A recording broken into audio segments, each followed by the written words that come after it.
ശ്രീ അരുൺകുമാർ, ഇപ്പോൾ ഈ ബി.ജെ.പിയിലേക്ക് ഞാൻ അങ്ങയിലേക്ക് എത്താം. ശ്രീ അരുൺകുമാറിലേക്ക് പോകണം. ശ്രീ അരുൺകുമാർ, ഈ ബി.ജെ.പിയിലേക്കുള്ള ചുവടുമാറ്റത്തിന് ഉപോത്ബലകമായി അവർ മുന്നോട്ട് വെച്ച കാര്യങ്ങളാണ് ഇതൊക്കെ.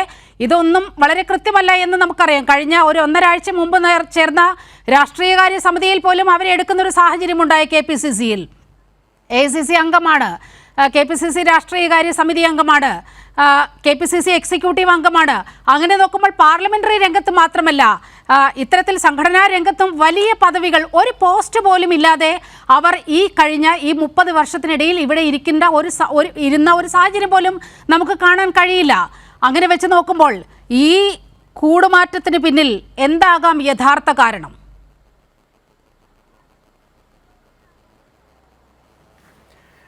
നിലിമ, ഇവിടെ നമ്മുടെ രാജ്യത്ത് കുറച്ച് നാളായി നമ്മൾ കണ്ടുകൊണ്ടിരിക്കുകയാണ്. ഇപ്പോൾ ഈ ചർച്ച തുടങ്ങുമ്പോൾ തന്നെ അങ്ങ് സൂചിപ്പിച്ചത് ഇന്നലത്തെ കോൺഗ്രസ് ഇന്നത്തെ BJP എന്നതാണ്. അത് മാറി. ഇന്നത്തെ കോൺഗ്രസ് ഇന്നത്തെ BJP ആയി മാറുകയാണ്. ഇപ്പം ഇന്നലെ വൈകുന്നേരം ശ്രീമതി പത്മജ സ്വന്തം ഫേസ്ബുക്ക് പേജിലൂടെ കോൺഗ്രസിലേക്ക് പോകില്ലെന്നും കോൺഗ്രസ് രാഷ്ട്രീയം വിടില്ല എന്നും ഉറപ്പ് പറഞ്ഞതാണ്. ഒറ്റ രാത്രി കൊണ്ടാണ് രാവിലെ വാർത്തയൊക്കെ മാറി. ആ ഫേസ്ബുക്ക് പോസ്റ്റ് അവർ തന്നെ പിൻവലിച്ച് ഇന്ന് വൈകുന്നേരം പോയി BJPയുടെ മെമ്പർഷിപ്പ് എടുക്കുന്ന സാഹചര്യമാണ് കണ്ടത്. ഇപ്പൊ കഴിഞ്ഞ ദിവസങ്ങളിലെല്ലാം എടുത്തു നോക്കിയാൽ വടക്കേന്ത്യയിൽ ഇതൊരു സ്ഥിരം പരിപാടിയാണ്. എത്രയോ മുഖ്യമന്ത്രിമാരാണ് അടുത്ത കാലത്ത് കോൺഗ്രസ് വിട്ട് BJP ആയി മാറിയത്. സംസ്ഥാന പ്രസിഡന്റുമാർ മാറി, സംസ്ഥാന വർക്കിംഗ് പ്രസിഡന്റുമായി മാറി. കഴിഞ്ഞ ഒരു മാസം എടുത്താൽ കോൺഗ്രസ് വിട്ട് BJP ആയി മാറാത്ത നേതാക്കന്മാർ പോകാത്ത ഒരു ദിവസം പോലും ഇല്ല. ഇപ്പൊ മനു അഭിഷേക് സിംഗ്വി ഹിമാചൽ പ്രദേശിൽ BJPയുടെ കോൺഗ്രസിന്റെ പാനലിൽ രാജ്യസഭയിലേക്ക് മത്സരിച്ച ആളാണ്. അദ്ദേഹം മനസ്സു നൊന്തു പറഞ്ഞില്ലേ, ഇന്നലെ രാത്രി എൻ്റെ ഒപ്പം അത്താഴം കഴിച്ചവരും ഇന്ന് രാവിലെ എൻ്റെ ഒപ്പം പ്രഭാത ഭക്ഷണം കഴിച്ചവരും ഉച്ചയ്ക്ക് പോയി എനിക്കെതിരെ വോട്ട് ചെയ്തു എന്ന് പറഞ്ഞു. 40 MLA-മാരുണ്ടായിരുന്നു അവിടെ കോൺഗ്രസിന്, അത് 32 വോട്ടായിട്ട് കുറഞ്ഞു. 24 MLA-മാരുണ്ടായിരുന്ന BJPക്ക് 32 വോട്ട് കിട്ടി. അതായത് 8 MLA-മാരാണ് ഒറ്റയടിക്ക് തലേ ദിവസവും രാവിലെയും ഒരുമിച്ച് ഭക്ഷണം കഴിച്ചവർ പോയതെന്ന് നാം കാണുകയുണ്ടായി. അപ്പോൾ ഇതൊക്കെ എന്താണ് സാഹചര്യം?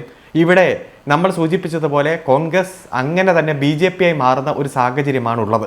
ഇപ്പം കേരളത്തിൽ ഇടതുപക്ഷം തുടർച്ചയായി പറഞ്ഞു, നിങ്ങൾ കോൺഗ്രസിന് ചെയ്യുന്ന ഓരോ വോട്ടും അത് BJPക്ക് വോട്ട് ചെയ്യുന്നതിന് തുല്യമാണ് എന്ന് പറയുന്ന സാഹചര്യമുണ്ടായി.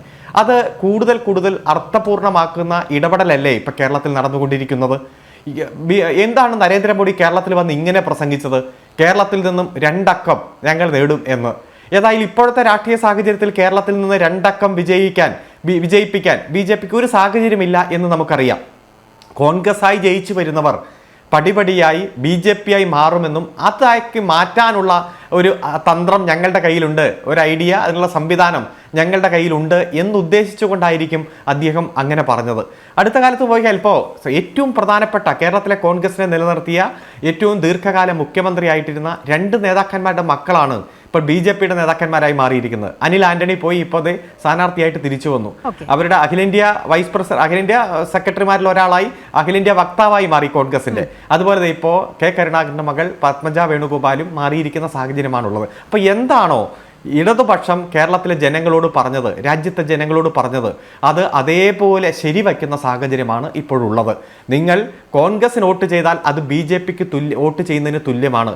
മതനിരപേക്ഷ ഇന്ത്യയെ നിലനിർത്താൻ, ഒരു ജനാധിപത്യ ഇന്ത്യയെ നിലനിർത്താൻ, ഇന്ത്യൻ ഭരണഘടന നിലനിർത്താൻ, ഇന്ത്യയെ ഇന്ത്യയായി നിലനിർത്താൻ നിങ്ങൾ ഇടതുപക്ഷത്തിന് വോട്ട് ചെയ്യണം എന്ന് നമ്മൾ പറയുന്നത്, കോൺഗ്രസിന് വോട്ട് ചെയ്യരുത് എന്ന് പറയുന്നത് പൂർണ്ണമായി അർത്ഥപൂർണമായി മാറുന്ന സാഹചര്യം നാം കാണുകയാണ്. ഇപ്പോൾ ഇന്ത്യൻ പാർലമെന്റിൽ അടുത്ത കാലത്ത് തങ്ങൾക്ക് ഭൂരിപക്ഷമുണ്ട്, അതുകൊണ്ട് ഏത് ജനവിരുദ്ധ നിയമവും ഞങ്ങൾ നടപ്പാക്കുമെന്ന് പറഞ്ഞ് BJP നടപ്പാക്കിയ നിരവധി നിയമങ്ങളുണ്ട്.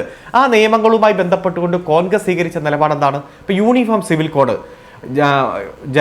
ശരിക്കും പറഞ്ഞ വിവാഹമോചനം, ദത്ത്, സ്വത്തവകാശം എല്ലാം ഈ രാജ്യത്ത് ഒറ്റ രൂപത്തിലാക്കി മാറ്റാൻ ഹിമാചൽ പ്രദേശിലും അതുപോലെ തന്നെ ഉത്തരാഖണ്ഡിലുമെല്ലാം അവർ BJP നിയമം പാസ്സാക്കുന്ന സാഹചര്യമുണ്ടായി. അപ്പോൾ ആ ഒരു സാഹചര്യത്തിൽ അവിടെ പോലും കോൺഗ്രസ് അതിനെ എതിർക്കുന്ന നിലപാട് സ്വീകരിച്ചില്ല. പല സംസ്ഥാനങ്ങളിലും കോൺഗ്രസ് എതിർക്കുന്ന നിലപാട് സ്വീകരിച്ചില്ല. ഇപ്പോൾ ഒരേ രാജ്യം ഒരേ തെരഞ്ഞെടുപ്പ്, അതുപോലെ തന്നെ പൗരത്വ ഭേദഗതി നിയമം മുതൽ ഇങ്ങോട്ട് നടപ്പാക്കിയ പല നിയമങ്ങളും, മുത്തലാഖ് പരിഷ്കരണ നിയമവുമായി ബന്ധപ്പെട്ടുകൊണ്ട് പല സാഹചര്യത്തിലും കുറ്റകരമായിട്ടുള്ള മൗനം കോൺഗ്രസ് തുടരുന്നതാണ് നാം കണ്ടത്. അതായത് BJPയുടെ നിലപാടും കോൺഗ്രസിന്റെ നിലപാടും ഒരേ രൂപത്തിലാകുകയാണ്. ഇപ്പൊ ഗവർണർമാരുമായി ബന്ധപ്പെട്ടുകൊണ്ട് രാഷ്ട്രീയ അധികാരം വിനിയോഗിക്കുന്നതിനെതിരെ സംസ്ഥാന ഗവൺമെന്റ് സുപ്രീം കോടതിയിൽ പോയി.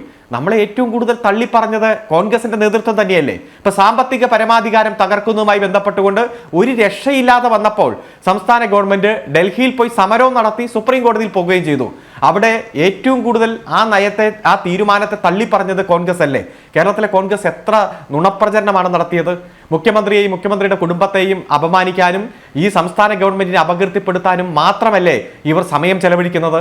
എന്നാൽ BJP ചെയ്യുന്ന കാര്യം തെറ്റാണെന്ന് പറയാനോ, BJP കേരളത്തെ സാമ്പത്തികമായി തകർക്കാൻ ശ്രമിക്കുകയാണെന്ന് പറയാനോ, ഗവർണർമാർ രാഷ്ട്രീയം കളിക്കുകയാണെന്ന് പറയാനോ, കേന്ദ്ര ഇൻവെസ്റ്റിഗേഷൻ ഏജൻസികളെ ദുർബലപ്പെടുത്തുന്ന നിലപാടിനെതിരെ കേരളത്തിലെ നേതാക്കന്മാർ തള്ളി പറയാനോ തയ്യാറാകുന്നില്ലല്ലോ. അപ്പൊ കോൺഗ്രസും BJPയും ഒരേ നയക്കാരാണ്, ഒരേ നയമാണ് തുടരുന്നത്. ഇന്നലത്തെ BJP ഇന്നത്തെ കോൺഗ്രസ് ആണെന്നുള്ളത് ഇന്നത്തെ BJP ഇന്നത്തെ കോൺഗ്രസ് ആയി മാറുന്ന ആളുകളെ ഓർമ്മിപ്പിക്കുന്ന ഒരു കാര്യമാണ്. ഇന്നത്തെ കോൺഗ്രസ് എന്ന് പറയുന്നത് നാളത്തെ BJP ആണ്. അത് ഇന്നത്തെ BJP, ഇന്നത്തെ കോൺഗ്രസ്, ഇന്നത്തെ BJP എന്നുള്ള തരത്തിലേക്ക് മാറ്റി എഴുതേണ്ടി വരും എന്നാണ് തോന്നുന്നത്.